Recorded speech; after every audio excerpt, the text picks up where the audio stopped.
শ্রাবণী মেলাকে ঘিরে কড়া নজরদারি, একের পর এক গাড়ি থেকে উদ্ধার মদ ও গাঁজা। উত্তরবঙ্গের ঐতিহ্যবাহী জল্পেশ মন্দিরে শ্রাবণী মেলাকে ঘিরে ভক্তদের ভিড় উপচে পড়ছে।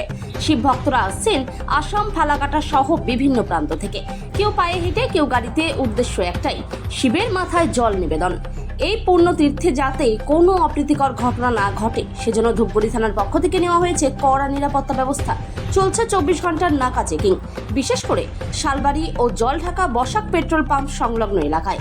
পুলিশ সূত্রে জানা গেছে, একাধিক গাড়ি থেকে উদ্ধার হয়েছে মদের বোতল ও গাঁজার প্যাকেট। সন্দেহভাজন গাড়িগুলিকে থামিয়ে তল্লাশি চালানো হচ্ছে। উদ্ধার হওয়া নিষিদ্ধ মদ ও গাঁজা তৎক্ষণাৎ মাটিতে ফেলে নষ্ট করে দেওয়া হচ্ছে। পুলিশ প্রশাসনের তরফে বারবার অনুরোধ করা হচ্ছে, কেউ যদি কোনো নেশাজাতীয় দ্রব্য বহন করে থাকেন তাহলে তা নিজে থেকেই জমা দিয়ে দিন, অন্যথায় ধরা পড়লে নেওয়া হবে কঠোর আইনি ব্যবস্থা, বাজেয়াপ্ত করা হবে নেশাদ্রব্য। জল্পেশ মন্দিরে লাখ লাখ ভক্তের সমাগমকে নির্বিঘ্ন করতে ধূপগুড়ি থানার এই উদ্যোগে ইতিমধ্যেই সাধারণ মানুষের মধ্যে স্বস্তি ফিরে এসেছে। নিরাপত্তায় কোনো ফাঁক না রাখতে সদা তৎপর কুরনা চিটের পুলিশ প্রশাসন। কোথায় যাবেন? জল্পেশ ফ্যামিলি নিয়ে আছেন? ফ্যামিলি নিয়ে। গাড়িতে নেশা কিছু আছে কি? নেশা জাতীয় কিছু আছে? না না না না, ঠিক আছে, ফ্যামিলি যাচ্ছে, কি নেশা হবে? ঠিক আছে। কতজন যাচ্ছেন? তাহলে বাচ্চা ফ্যামিলি যাচ্ছি আমরা সব।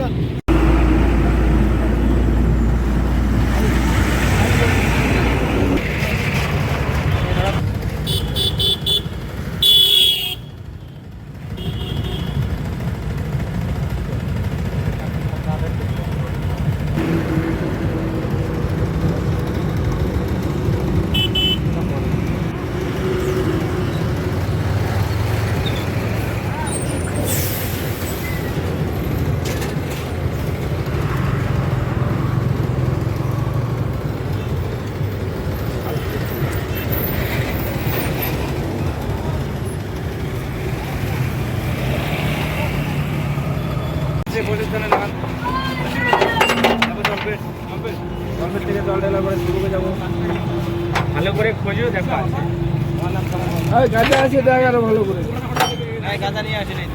গাঁজা কাটা আছে, চাকু পাগল যন্ত্র। এই যে সব পাওয়া গেছে, এই যে গাঁজা, এই যে উদ্ধার হয়েছে, এবং এই দেখেন গাঁজার বিভিন্ন সিলিম এবং এই গাড়ির মেন কে আছে? গাড়ির দায়িত্বে আপনি আছেন। শুরু করতে গেছেন কিন্তু পাওয়া গেল আমাদের বোতল।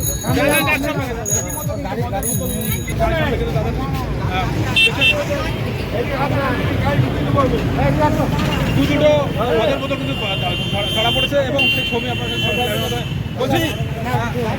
কোথায় আসেন? আপনারা জানেন না যে মদের বোতল নিয়ে যাবে মেলাতে মানা রয়েছে? আমরা তো খাই নাই।